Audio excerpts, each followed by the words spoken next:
দিনাজপুরের বাজারে উঠতে শুরু করেছে লিচু, তবে অভিযোগ উঠেছে অতিরিক্ত মুনাফার আশায় অপরিপক্ক লিচু বাজারে তুলছেন বাগানীরা। বিস্তারিত জানাতে শহরের নিউ মার্কেট এলাকায় আছেন সহকর্মী গোলাম নবী দুলাল। সরাসরি যাচ্ছি তার কাছে।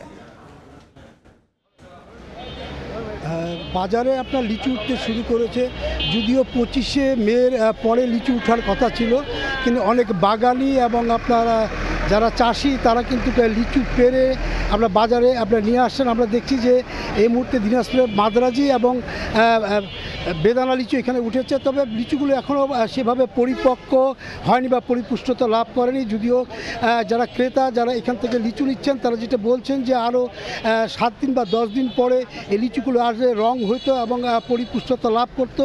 তারপর অনেকে নিচ্ছেন, যেহেতু প্রথম ফল হিসেবে তারা বাড়িতে কিনে নিয়ে যাচ্ছেন। আজকে মাদ্রাজি যেটা বাজারে যেটা তারা বিক্রি করছেন প্রতি 600 থেকে 650 টাকা, এবং বেদানা লিচু 600 থেকে 650 টাকা, এবং মাদ্রাজি 300 থেকে 250 টাকা তারা বিক্রি করছেন।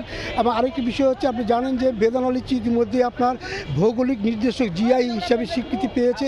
এবার দিনাজপুরের যারা বাগানি তারা যেটা বলছেন যে বেদানা লিচুটা তারা হচ্ছে বাইরে পাঠানোর জন্য তারা প্রস্তুতি তারা গ্রহণ করছেন। এবং বিশেষ করে লিচু কিন্তু এখনও আপনার সেভাবে পরিপক্ক বা পরিপুষ্টতা লাভ করেনি। আর হয়তো 10-15 দিন পরে হয়তো লিচু বাজারে পুরোপুরি আসবে। এবং আরেকটি বিষয় জানিয়ে রাখি যে জেলা কৃষি সম্প্রসারণ বিভাগ যেটা বলছেন যে দিনাজপুরের লিচু আপনার অনেক বেশি আপনার এখানে ব্যবসা করে। এবার তারা যেটা লক্ষ্যমাত্রা দিয়েছেন যে তারা 700 থেকে 750 কোটি টাকা এবার আপনার এখানে ব্যবসা করবেন। এবং পর্যায়ক্রমে আপনার মাদ্রাজি এবং বেদানার পরে এখানে বোম্বে আপনার চায়না 3 হাড়িয়া এবং কাঁঠালি লিচু আসবে।